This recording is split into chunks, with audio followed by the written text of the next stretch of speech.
Assalamualaikum dan salam sejahtera kepada semua yang menonton video ini. Saya Muhammad Afiq dan ahli kumpulan saya Syifa dan Ayi akan berkongsikan kepada anda semua tentang satu projek untuk menyelamatkan hutan di Malaysia. Berdasarkan statistik soal selidik yang telah kami sebarkan kepada masyarakat, seramai 90.7% masyarakat Malaysia yang mengetahui tentang kebakaran hutan yang berlaku di dunia ini. Apakah itu hutan? Baiklah, hutan merupakan suatu kawasan yang ditumbuhi oleh tumbuhan yang pelbagai dan bercampur. Atau lebih spesifik, hutan merupakan tanah yang meliputi kawasan seluas 0.5 hektar dengan mempunyai pelbagai pokok yang berketinggian 5 meter. Untuk pengetahuan anda, setiap pokok hutan mengambil masa lebih kurang 5 tahun untuk matang. Oleh itu, hutan mengambil masa yang sangat lama untuk dibentuk. Baiklah, di sini kami akan kongsikan satu projek yang telah kami rancang untuk rakyat Malaysia, iaitu satu rumah, satu pokok hutan. Visional campaign yang pertama, menyedarkan masyarakat bahawa pentingnya menjaga hutan. Kedua, menganalisis punca, kesan dan langkah kebakaran hutan.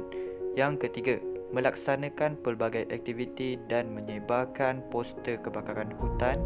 Yang keempat, melaksanakan program di satu rumah, satu pokok hutan yang dilaksanakan oleh pelbagai pihak. Seperti mana yang korang semua tahu yang isu kebakaran hutan semakin membimbangkan di negara kita dan di seluruh dunia. Berdasarkan Keratan Akhbar Berita Harian pada 25 Ogos 2019, telah berlaku kebakaran yang melibatkan 98 hektar kawasan hutan yang disebabkan oleh cuaca yang sangat panas dan angin yang terlampau kuat.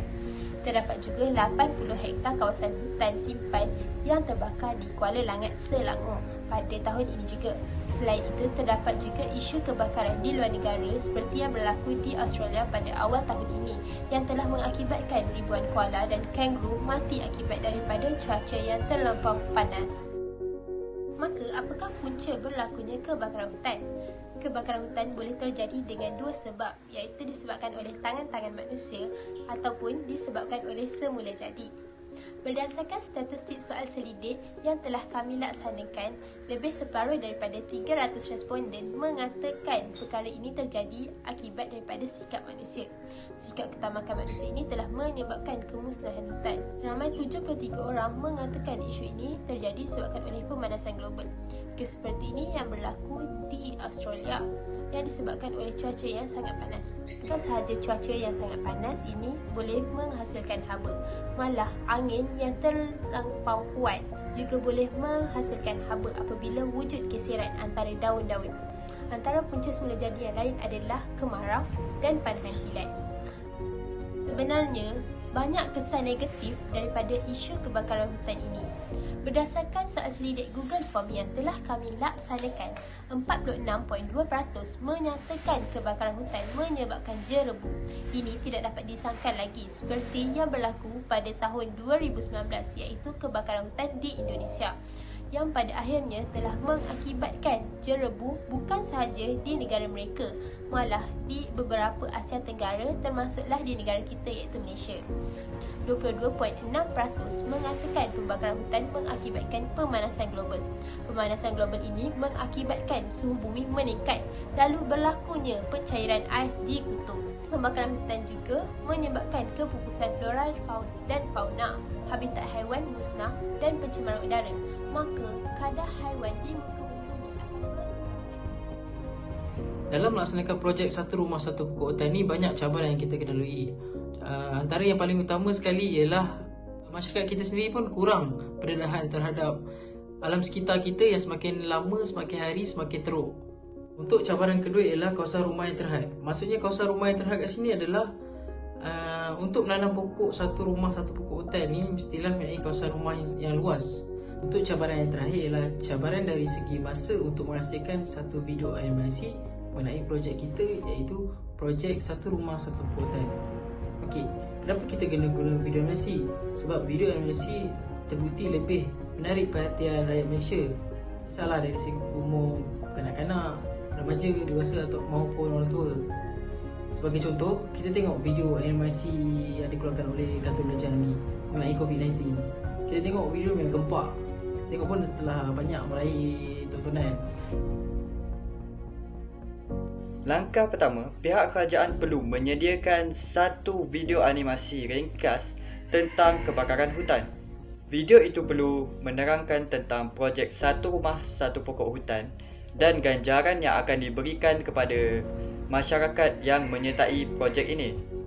Kemudian, video animasi tersebut akan disiarkan di televisyen dan juga di media sosial.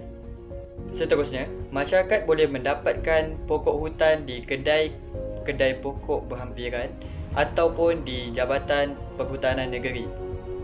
Jika berlakunya kebakaran hutan di sesuatu kawasan, masyarakat yang menanam satu pokok hutan ini perlu menghubungi Jabatan Perhutanan Negeri dan menyerahkan pokok yang telah dia tanam. Kemudian, penanaman semula pokok hutan di kawasan kebakaran hutan dilakukan oleh masyarakat Malaysia. Akhirnya, kawasan hutan yang terbakar tersebut dapat dipulihara dengan cepat oleh pelbagai pihak. Pernahkah isu kebakaran hutan berlaku di kawasan anda? Setahu saya tidak pernah. Apakah isu kebakaran hutan yang anda tahu? Kebakaran hutan di Australia dan juga Indonesia pada tahun 2016. Sekiranya berlaku kebakaran hutan di kawasan anda, apa yang akan anda lakukan? Kemudian saya akan menghubungi pihak kuasa ataupun pihak bomba kerana itu adalah berlaku sesuatu yang sangat besar dan kami penduduk memang tak boleh buat apa-apa. Yo, what's up gang? Sekejap lagi saya akan call kawan-kawan saya untuk saya mempromosikan kempen yang kita orang buat, iaitu kempen kesedaran pembakaran hutan. Jadi korang boleh tengok kat sini, ini adalah poster kita orang, poster grup kita orang. Jadi saya lebih memilih untuk mempromosikan diorang melalui video call secara talian sebab saya rasa lebih mudah untuk kita buat cara begini. Jadi saya tak panggil ini pintu ke pintu, saya panggil ini adalah pintu ke pintu di alam maya. Okay, malam ni sorry aku ganggu korang. Aku just nak share satu kempen kesedaran ni, iaitu kempen kesedaran pembakaran hutan. Okay, tujuan aku nak buat kempen kesedaran pembakaran hutan ni sebab kita nak menyedarkan masyarakat kita mengenai pembakaran hutan ni sebenarnya tak bagus untuk bumi kita ni lah. Kempen ni dia akan berlangsung pada 23 Januari tahun ni pada pukul 10 pagi, iaitu yang berlangsung di YouTube live. And korang pun boleh tengok poster yang aku dah share sini. Boleh nampak poster Boleh. Okey. Nampak. Untuk aktiviti pertama ni kita akan buat pameran alam sekitar. Okey, pameran alam sekitar ni kita akan sediakan satu booth. And booth tu kita akan sediakan pelbagai jenis pokok dan kita akan terangkan sekali khasiat pokok tu. Okey, untuk aktiviti kedua ialah pelancaran satu rumah satu pokok hutan. Okey, kita nak setiap satu rumah ada satu pokok hutan. Okey, dan untuk yang kemuncaknya ialah top industrial by student. Maksudnya kat sini kita akan jemput seorang student yang boleh untuk bercakap dengan mengenai pasal alam sekitar ni. Dia akan memberi talk supaya kita lebih faham macam mana kita nak jaga alam sekitar ni dengan cara yang betul, dapat mengelakkan masalah-masalah yang akan datang. Dan kat situ juga kita akan ada sesi tanya dan question and answer. Ya. Korang ada faham tak? Ada apa-apa korang nak tanya tak? Sekejap ya komen kat korang ni. Faham. Faham Okay. Kau rasa kau berminat nak datang ni? Boleh join tak? InsyaAllah. Kopi. InsyaAllah. Okay, terima kasih geng. Tak apa. Terima kasih korang.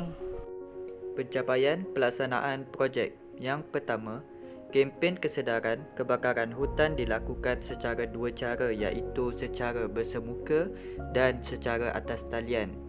Yang kedua, kempen secara bersemuka telah dilaksanakan antara ahli keluarga dan masyarakat berhampiran.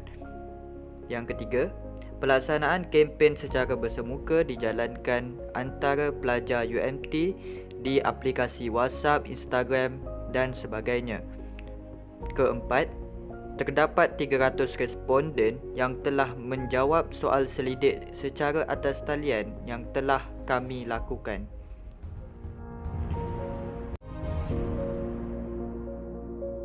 Berdasarkan tema Hari Kebangsaan tahun 2020 iaitu Malaysia Prihatin, saya berharap agar ramai rakyat Malaysia yang mengikuti projek ini. Okey, untuk kesimpulannya saya berharap projek yang kami lakukan ini dapat diterima dan dilaksanakan oleh semua rakyat Malaysia agar kita dapat bersama-sama merasakan manfaat daripada projek yang kita lakukan ini. Sekian sahaja daripada kami. Assalamualaikum dan terima kasih.